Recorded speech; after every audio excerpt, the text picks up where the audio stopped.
السلام علیکم ناظرین، پروگرام جہاں سورج ڈھلتا نہیں کے ساتھ آپ کی خدمت میں حاضر ہیں۔ ناظرین، کائنات کے حوالے سے، دین کے حوالے سے ہر شخص کے ذہن میں بہت سارے سوالات اٹھتے ہیں، اور ان سوالات کی جستجو میں وہ شخص کہیں نہ کہیں کسی نہ کسی دین سے، مذہب سے یا آئیڈیالوجی سے وابستہ ہوتا ہے۔ آج انہی سوالات کے حوالے سے ہم ایک گفتگو کا آغاز کر رہے ہیں، اور ہماری خوش نصیبی ہے کہ ہمارے ساتھ اس پروگرام میں ایکسپرٹ کے طور پہ موجود ہیں پروفیسر رفیق اختر صاحب۔ پروفیسر صاحب ایمننٹ اسکالر ہیں، مسٹیسزم پڑھاتے رہے ہیں، اور اس کے علاوہ بین الاقوامی حالات پر گہری نظر رکھتے ہیں۔ ان کے ساتھ ساتھ ہمارے ساتھ یہاں پہ پینل میں موجود ہیں قدسیہ قادری، ان کے ساتھ تشریف فرما ہیں پرویز سعید صاحب، اور ہمارے ساتھ موجود ہیں سدرہ اقبال اور ڈاکٹر ہما بقائی۔ میں آپ تمام حضرات کا بہت شکر گزار ہوں، آپ تشریف لائے اس پروگرام میں۔ پروفیسر صاحب، ہم بات کا آغاز کریں گے بگ بینگ کے حوالے سے، کائنات کی تخلیق کے حوالے سے۔ آپ ہمیں بتائیں کہ کائنات کی تخلیق اور اس کا آغاز کیسے ہوا؟ خاص طور میں آپ کا بہت شکر گزار ہوں، بہت سارے اچھے جملے آپ نے انتہائی دوستانہ فضا میں میرے لیے ارشاد فرمائے۔ میری بات چیت چونکہ وسیع تر ہے اور اس کا ایک کانسیپٹس جو ہیں قرآن و حدیث دونوں سے ملتے ہیں، تو میں اسے اپنے انداز میں شروع کر سکتا ہوں۔ سبحان ربک رب العزت عما یصفون والسلام علی المرسلین والحمد للہ رب العالمین۔ رب ادخلنی مدخل صدق واخرجنی مخرج صدق واجعل لی من لدنک سلطانا نصیرا۔ تو سب سے بڑی بات یہ ہے کہ کسی وقت پال ڈیوی نے ایک جملہ اپنی کتاب مائنڈ آف گاڈ میں لکھا، اور اس میں ایک جملہ لکھا کہ کرسچینٹی اور قرآن کا کانسیپٹ جو ہے خدا کے بارے میں یا حقائق کے بارے میں ایک جیسا ہے۔ یہ ایک پہلی غلط فہمی ایک کاسمولوجسٹ کو نہیں ہوئی، اس سے بہت پہلے کارل سیگن نے ایک فتوے پہ جو ایک حرمین شریفین کے عالم نے دیا تھا، اس پہ ایک معمولی سا انضباط یہ ڈیولپ کیا کہ اسلام جو ہے سائنسز کی حوصلہ افزائی نہیں کرتا۔ بہت عرصے سے یہ کانسیپٹ جو ہے جنرلی مشہور رہا کہ اسلام میں سائنسز کا وجود ہمیشہ خطرے میں رہا ہے، یا یہ کہ اسلام کسی سائنس کی حوصلہ افزائی نہیں کرتا، بلکہ آپ دیکھیں گے بر صغیر میں جب کانسیپٹ آیا، جیسے ڈاروینین تھیری کا کانسیپٹ آیا، تو اکبر الہ آبادی نے بڑے ایک ظرفیہ انداز میں یہ لکھا کہ ڈاروین بولے بوزنا ہوں میں، اور کہا منصور نے خدا ہوں میں، ڈاروین بولا بوزنا ہوں میں، سن کے کہنے لگے میرے ایک دوست، فکر ہر کس و قدر ہمت اوست۔ تو اس قسم کا تفنن جو ہے ادب اردو میں اور اسلامک ایٹیچیوڈ کے بارے میں جاری رہا، مگر خواتین و حضرات، قرآن کتاب تخلیق ہے اور سائنس کتاب تحقیق ہے۔ ان میں تضاد اس وقت ہوگا کہ جب کوئی تحقیق جو ہے کسی قرآنی بلند خیال مقصد کے برابر نہ پہنچے گی۔ اگر معمولی سی 2 آیات قرآن سے اٹھا لی جائیں، میں ابھی بگ بینگ کے تھیسس پر تو بالکل نہیں جاؤں گا، اس کی تو وضاحت کے لیے مجھے بہت ساری قرآن و حدیث کی وضاحتیں دینی پڑیں گی۔ میں ایک مختصر سی آپ کے 2 آیات کی تلاوت کروں گا، جس میں ایک آیت براہ راست کائنات کی تخلیق کے ساتھ وابستہ ہے، اور دوسری آیت جو ہے حیات کی تخلیق کے ساتھ وابستہ ہے۔ دونوں متصل آیات ہیں، ان کے لیے کوئی قرآن کے بڑے صفحات استعمال نہیں ہوئے۔ فرمایا اولم یر الذین کفروا ہاؤ ڈیئر یو ڈینائی می، اولم یر الذین کفروا ان السماوات والارض کانتا رتقا ففتقناہما۔ In the beginning, heavens and earth all were one mass. Then I tore them apart by force. یہ پہلا جملہ جو حیات کائنات کی تخلیق کے بارے میں، اس کائنات کی تخلیق کے بارے میں، یہ یاد رکھیے کہ اس کائنات کی تخلیق کے بارے میں اللہ کے ہاں یہ کائنات سنگل نہیں ہے، اللہ ایک بہت ساری کائناتوں کا مالک ہے، اور ہر روز وہ ایک نئی شان سے، نئی جدت، نئی اختراع، نئی قوت اور نئے اسباب سے طلوع ہوتا ہے۔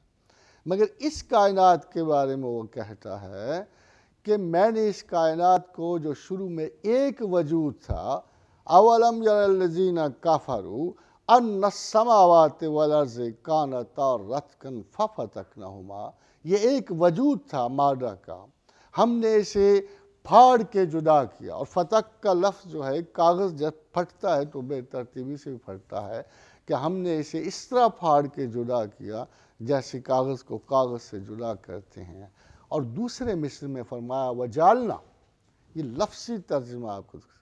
قرآن اس وقت شرمندہ معانی ہو گیا جب آپ نے اسے تعویل کے درجے میں رکھ دیا، اور بہت سارے ان بلٹ خیالات کے ذریعے جب آپ نے قرآن کی تعویل شروع کر دی تو قرآن کے اصلی معانی گم ہونے شروع ہو گئے. جسٹ امیجن کہ اس میں آپ کو کوئی تھوڑی سی بھی اردو، عربی، فارسی جانتا ہو تو اس چھوٹی سی آیت کو بڑی آسانی سے سمجھ لے گا.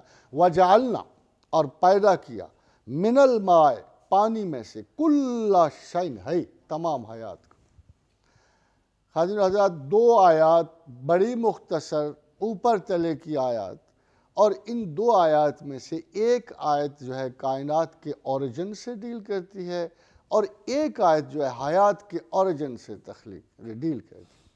سوال کیا جاتا ہے، سائنسز پرٹیکولرلی یہ کوسچن کرتے ہیں کہ جب ہم اتنی محنت کر لیتے ہیں، اتنی ساری مشقتیں اٹھا کے لیبارٹریوں میں دماغ جلا کے اپنے آپ کو شب و روز کی محنت سے گزار کے جب ہم ایک اصول دریافت کرتے ہیں تو آپ اچھے مسلمان ہو، اگلے دن قرآن سے نکال لیتے، آپ فوراً اسے جسٹیفائی کر لیتے، آپ ان سٹیٹمنٹس کو کہیں نہ کہیں قرآن سے نکال کے ہمیں بتا دو ہمارے خدا نے پہلے بھی ایسے کہا تھا. مگر خاتون حضرات، ابھی تو سائنسز ان آفاق کو طے کرنے میں ناکام ہیں جن کا ذکر پہلے سے خدا قرآن میں کر بیٹھا ہے.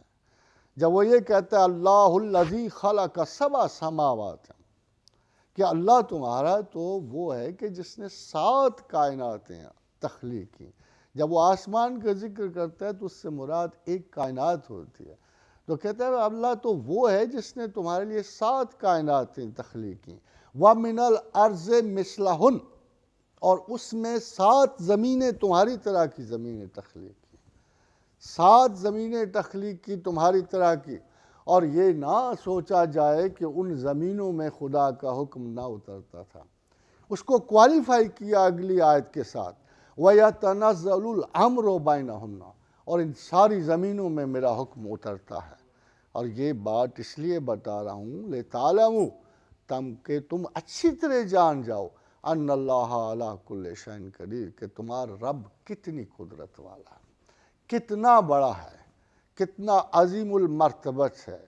اور خاتون حضرات، رسول اکرم صلی اللہ علیہ وآلہ وسلم سے ایک مرتبہ پوچھا گیا تو حضور نے فرمایا کہ جب لوگ جنت میں داخل کر دیے جائیں گے تو پھر بھی جنت میں بہت جگہ بچے گی. پھر اللہ نئے لوگ پیدا کرے گا، نئی دنیا تخلیق ہوگی، نئے لوگ پیدا کرے گا، نئے سرے سے حساب و کتاب شروع ہوں گے، پھر ان کو جنت میں داخل کیا جائے گا. یہ حدیث ایک بہت اہم نقطے کی طرف اشارہ کرتی کہ یہ 7 کائناتوں اور 7 زمینوں کا توارد چلتا ہے، اور خداوند کریم لوگ پیدا کر، کیونکہ جنت اتنی چھوٹی نہیں ہے جتنے لوگوں کا گمان ہے. اللہ تعالیٰ نے جنت کسی مولوی صاحب کے لیے نہیں بنائی ہے. جنت کی وسعتیں اتنی زیادہ ہیں، ان امیجنیبل، کیونکہ انسانی میجرمنٹ ابھی اس میں سے ایک زمین اور ایک آسمان کو پوری طرح نہیں ماپ سکے. تو خداوند کریم نے صرف ایک جگہ کہا کہ یہ وہ جنت ہے، جس جنت میں تم لوگ داخل کیے جاؤ گے، ارضھا السماوات والارض، کہ اس کی چوڑائی 7 آسمانوں اور زمینوں کی لمبائی سے بھی زیادہ ہے. اینڈ یو کین امیجن کہ کتنی ہیوج موسٹ کسی گیلیکسی کا یا سٹار کا تصور ذہن میں آتا ہے جو جنت ہے، اور جس جنت میں ایک مکان دوسرے مکان سے 500 برس کے فاصلے پر ہے. اور پوچھا گیا یا رسول اللہ، اگر کسی کو ہمسائے کی آرزو پڑ گئی تو کیسے پہنچے گا؟ فرمایا براق کے ذریعے. اگر آپ غور کرو تو براق برق سے ہے، اس سیرے سے کہ اگر آپ کو جنت میں ایک گھر سے دوسرے گھر تک پہنچنا ہوا تو آپ بجلی کی رفتار سے چلتے ہوئے 500 برس میں پہنچو گے۔ یہ مختصر سی جنت جس کو آپ نے ایک بڑا سبجیکٹو ایٹیچیوڈ دے رکھا ہے، اس رب کریم کی ایک مائنر تخلیقات میں سے ہے۔ اب میں اس سوال کی جانب آتا ہوں۔ ہمیں زمان و مکان کے تصور میں قرآن تمام دنیا کے سائنسدانوں سے مختلف ہے۔ خاتون حضرات یاد رکھیے گا، میں کچھ اختلافات آپ کے سامنے رکھتا ہوں۔ یہ حیرت کی بات ہے کہ مسلمان اپنی کتاب کو بڑے لو لیول، ایک ایم ایس سی کی کتاب میٹرک کو سمجھ نہیں آ سکتی۔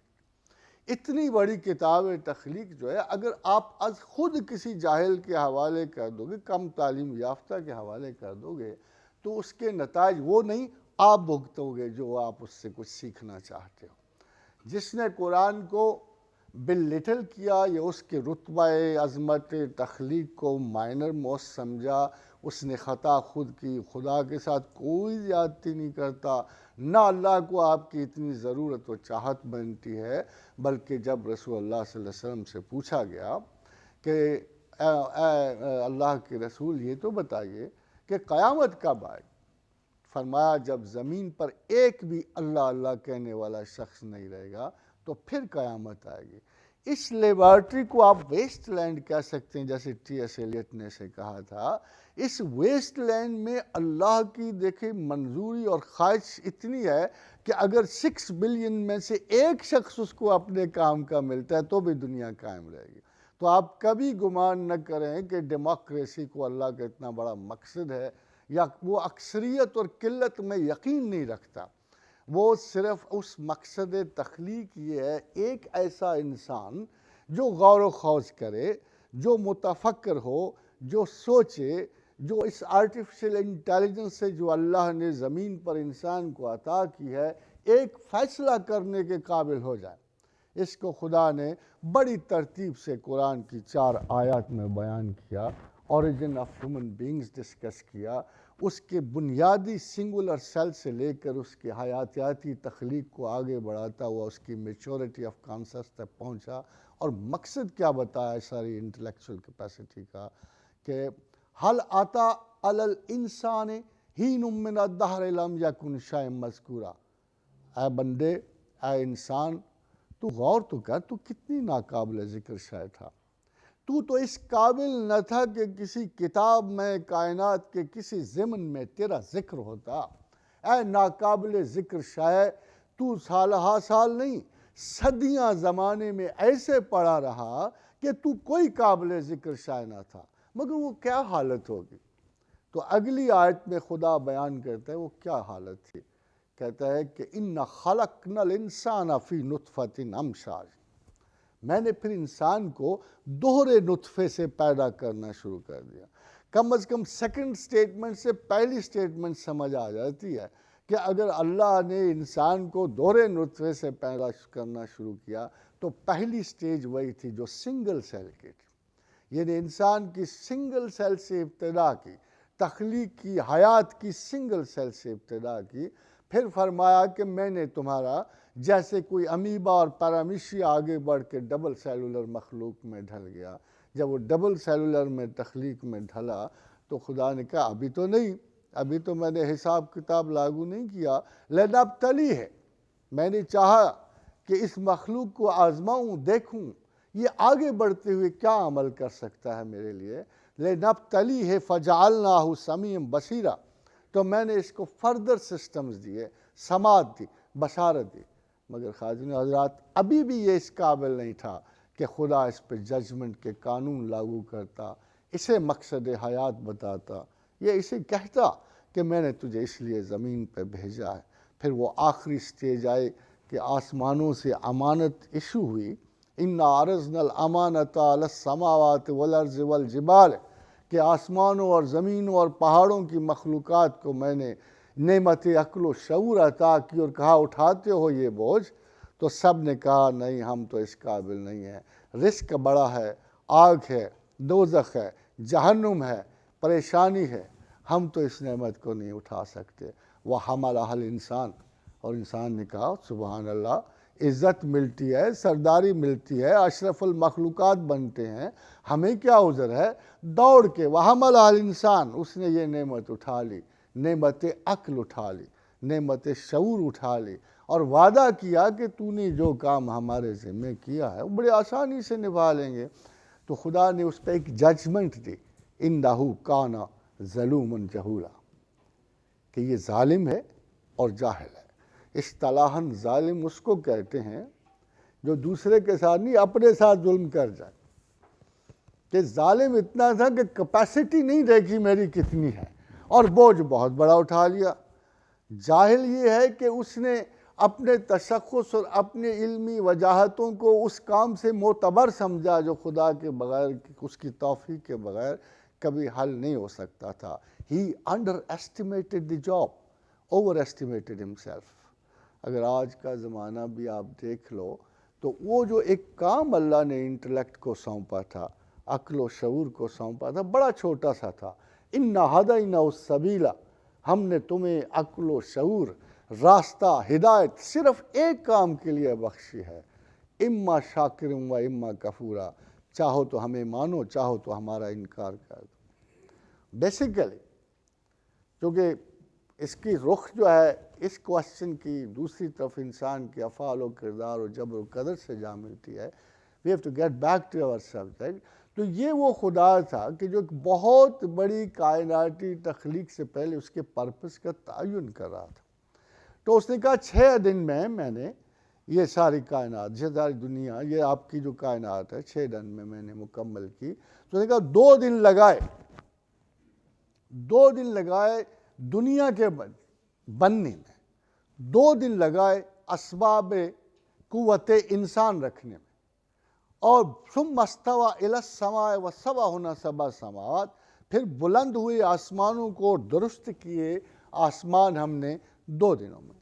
تو خواتین و حضرات اگر آپ غور کرو تو ہماری کانسٹلیشن کی عمر یہی 6 ارب سال بنتی ہے، اور تھوڑا سا کوئی عقلی اشارہ اگر مرتب ہو جائے تو ہم دیکھتے ہیں کہ پروردگار عالم نے زمین کے بنانے، زندگی کے بنانے اور ہماری کانسٹلیشن کے بنانے میں جو پیمانہ زمانہ استعمال کیا اس میں 1 day is equal to 1 billion years ہے۔ اور یہ خدا کی عادت شریفہ ہے کہ ہر چیز کے بنانے کا وقت بدلتا جاتا ہے۔ جب اس نے انسانوں کی زندگی ترتیب دے دی اور فرمایا رسول اکرم صلی اللہ علیہ وسلم نے کہ لوح محفوظ کچھ بھی نہیں ہے، ماسٹر پلان ہے، کہ بیفور کریٹنگ این ارتھ انسان کو بھیجنا تھا، ضرورت انسان وہاں جمع کرنی تھی، آپ اوپر بیٹھا ہوا تھا، اس اجنبی شکستہ پا اور شکستہ دل مسافر کو جسے آپ آدم کہتے ہیں اس زمین پہ آگے بڑھانے کے لیے کچھ ذرائع متعین کرنے تھے، اور یہ ذرائع اگر وہ متعین نہ کرتا تو آج کا ذہین انسان جو اپنے آپ کو بڑی چیزوں کے لیے معتبر سمجھتا ہے اور ذمہ دار سمجھتا ہے، اگر وہ آدم علیہ السلام کی جگہ ہوتا، اس اکیلے انسان کی جگہ ہوتا جو شاید 4th آئس ایج کے بعد، اور خواتین و حضرات یہ بھی بڑا امپورٹنٹ ہے، اصل میں الہیات کے تمام مضامین اس طرح آپس میں باہم دیگر جڑے ہوئے ہوتے ہیں کہ کسی ایک سنگل سبجیکٹ کو دوسرے سنگل سبجیکٹ سے جدا کرنا ممکن نہیں ہوتا۔ تو we have to drop every subject half and get back to the question which he just put، کہ اگر کائنات کی تخلیق کے بارے میں قرآن کا آئیڈیا کیا بنتا۔ تو میں نے آپ کو ایک اس کی آیت میں بتایا کہ قرآن کا تخلیقی نظریہ باقی لوگوں سے بڑا ڈیفرنٹ ہے۔ جب ٹولمی زمین کو ساقط کہہ رہا تھا اور کوپرنیکس جو ہے سورج کو ساقط کہہ رہا تھا، خدا بالکل کلیئر لفظوں میں کہہ رہا تھا کہ کل یجری الی اجل مسمی، کہ ہر چیز کائنات میں چل رہی ہے وقت مقررہ تک۔ خواتین حضرات یہاں پھر غور کیجیے کہ پوری کائنات چل رہی ہے وقت مقررہ تک۔ اس کا مطلب یہ ہے کہ God stands absolutely in difference with all scientific estimates of the universe where time is infinite۔ اللہ کہہ رہا ہے time is not infinite، time is finite۔ اسی بات پہ ٹائم کو آپ کیا سمجھو گے، یا وہ ہاپکنز کیا سمجھے گا یا ڈیوی کیا سمجھے گا، وہ اس لیے اسے سمجھ نہیں پاتے کہ وہ وقت کو خدا کے وجود سے آزاد ایک حقیقت سمجھتے ہیں. اور یہاں وقت ایک ایسی چیز ہے کہ جو لا تسب الدہر انا الدہر، کہ وقت کو برا مت کہو، وقت تو میں ہوں. اگرچہ اس حدیث کا مطلب کچھ اور معنوں میں بنتا ہے، مگر دوسرے معنی میں دیکھیے عزیر علیہ السلام کے واقعے میں اللہ صاحب قدرت نے ایک ڈیمونسٹریشن دی ہے زمان و مکان کے بارے میں. اتنی عجیب و غریب ڈائمنشنز نہ دنیا کے کسی ادب میں آئی ہے، نہ کسی دنیا کی تعلیم میں آئی ہے، نہ کسی سائنٹیفک کتاب میں آئی ہے. کہ یہ سمجھیے اتنی ساری سی جگہ تھی، عزیر اپنے گدھے کو لیے پہنچے اور تھوڑا سا کھانا تھا ساتھ، اسی دن بنوایا تھا، بیچارے چلتے چلتے سفر میں تھکے، ایک سوال میں بڑے بے چین و پریشان تھے، خدا سے بار بار پوچھ رہے تھے کیف تحیی الموت. یہ نہیں سمجھ آئی اللہ میاں تو مردہ کو زندہ کیسے کرتا. فَأَمَاتَهُ اللَّهُ مِئَةَ عَامٍ ثُمَّ بَعَثَهُ. اللہ میاں بڑی حس سے ظرافت رکھتے ہیں ماشاءاللہ. there is nobody who has a better sense of humor than God. تو انہوں نے کہا اچھا ٹھیک ہے تجھے مار دیتے ہیں. پھر زندہ کیا، مارا، پھر زندہ کیا. قَالَ كَمْ لَبِثْتَ. کتنی دیر بیٹھے رہے، کتنی دیر سوئے رہے. فرمایا یوم بعد یوم، بس آدھا دن یا ایک دن سویا ہوں گا میں. تو فرمایا ذرا گدھے کو تو دیکھ، ذرا گدھے کو دیکھ، اس کی ہڈیاں پڑی ہوئی تھیں. کہا اب کھانے کو دیکھ، کھانے ولم یتسنہ، کھانا ایسا تھا جیسے کسی نے چھوا تک.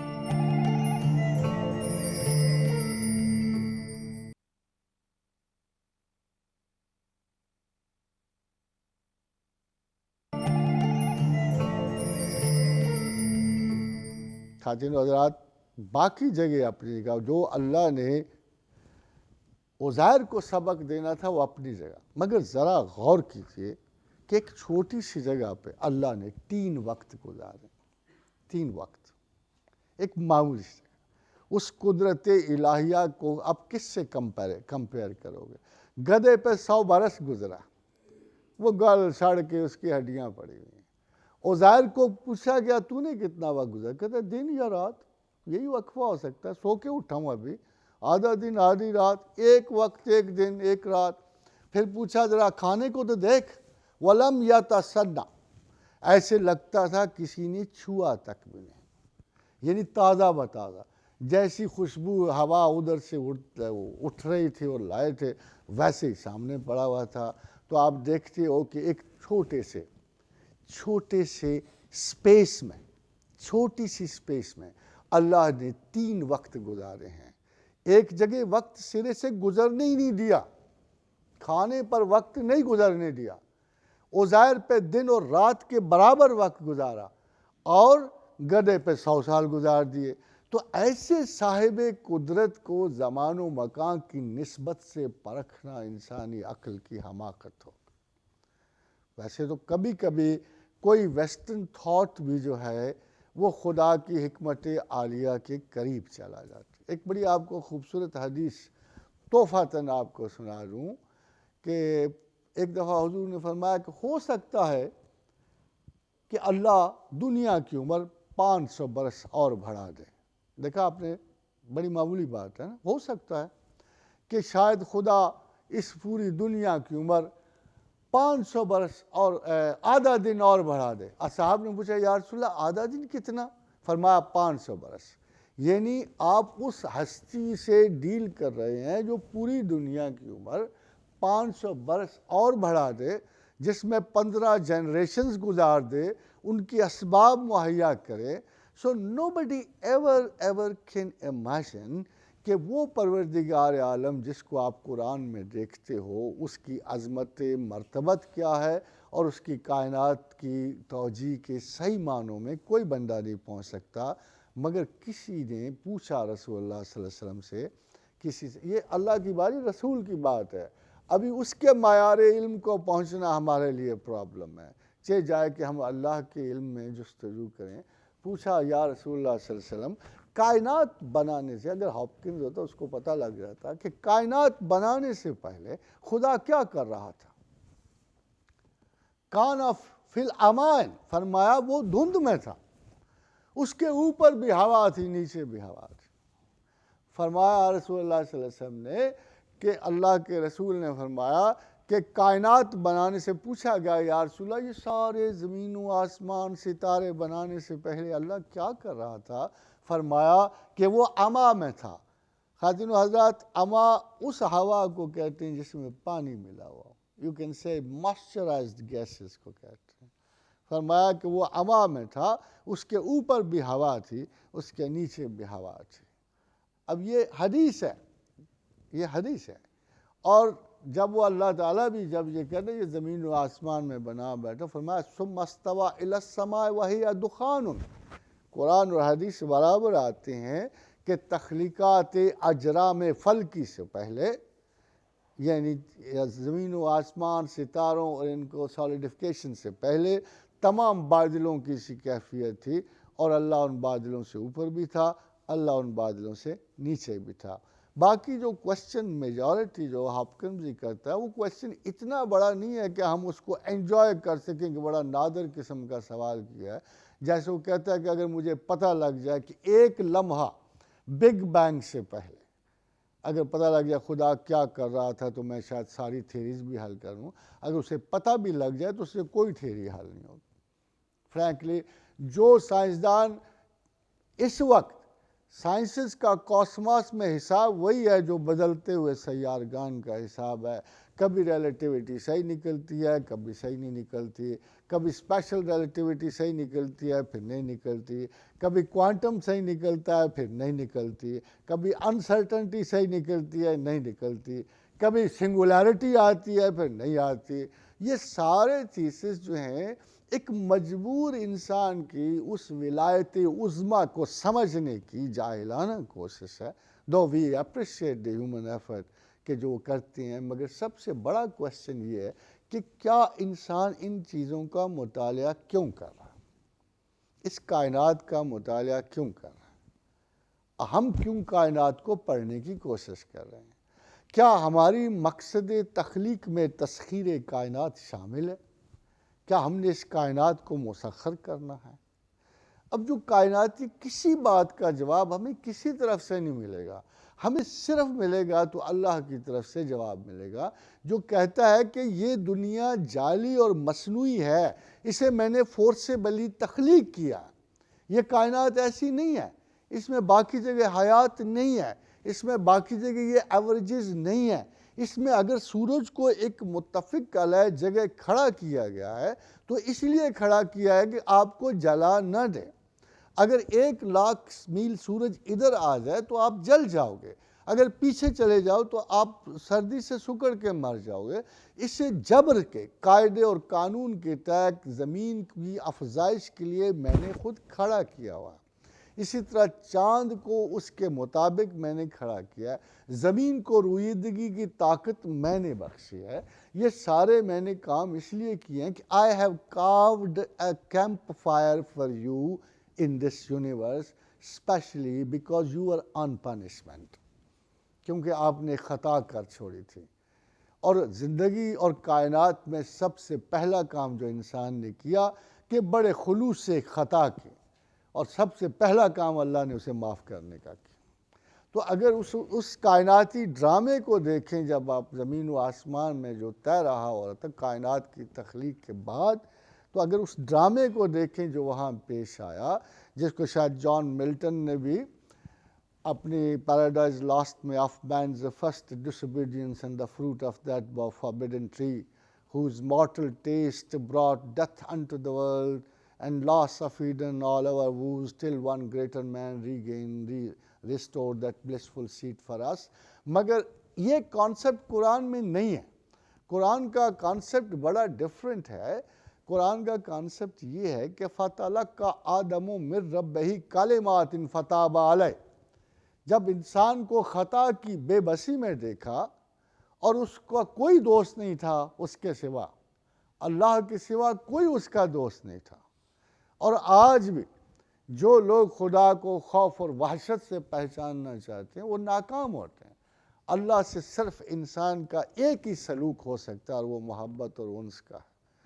جو یہ نہیں جانتا کہ جد امجد سے لے کے آج تک اگر اللہ تعالیٰ نے انسان سے کوئی سلوک رکھا ہے صرف محبت کا رکھا ہے، اور اس وقت بھی جب